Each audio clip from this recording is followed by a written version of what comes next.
ताज़ा तरीन वीडियोस के लिए हमारा चैनल सब्सक्राइब कर बेल आइकन पर प्रेस कीजिए ताकि आपको मिले हर अपडेट सबसे पहले।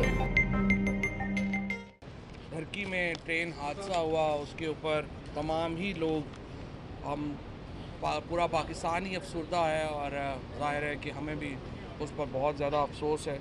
उसकी थोड़ी सारी तफसील जो है वो मैं पहले देना चाहता हूँ कि आज अलल सुबह धरकी और रीति के मुकाम के ऊपर KM नंबर 590/7 ये 17 अप मिल्लत एक्सप्रेस की बोगियाँ पटड़ी से उतरने के बाद 17 अप मिल्लत एक्सप्रेस और 36 डाउन सर सैयद एक्सप्रेस के दरमियान ये तसादुम जो है वो हुआ है।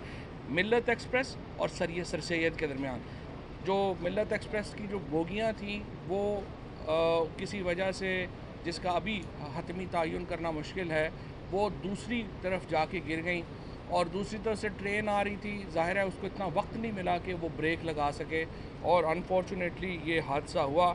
3:43 पर सुबह सखर कंट्रोल को ये इत्तला मौसूल हुई कि 17 आप मिल्लत एक्सप्रेस 3:38 पर मज़कूरा मुकाम के बाद जो सर सैयद एक्सप्रेस है वो 3:38 पर मुतासरा बोगियों से टकरा गई।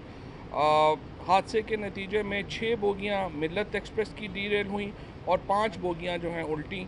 इसी तरह से सर सैयद एक्सप्रेस की 2 बोगियाँ डीरेल हुई और 3 बोगियाँ जो हैं वो उल्टी।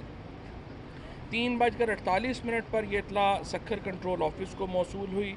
फौरी तौर के ऊपर DMS, deputy DMS, DCO, DM, EO, ATO जाए हादसे पर पहुँचे और 6:30 पर ये तमाम लोग जो हैं वो साइट पर मौजूद थे। फौरी तौर के ऊपर वज़ीर आज़म साहब जो है उनको जो ही इत्तला मिली, उन्होंने आज़म साबाती साहब को हदायत की कि वो फौरी तौर के ऊपर जाए हादसा पर पहुँचें। वो सुबह 9 बजे खसूसी त्यारे के ऊपर जाए हादसा में पहुँचे और 31 अफराद इस हादसे में जहाँ बहक हुए हैं और 100 से ज़्यादा इसमें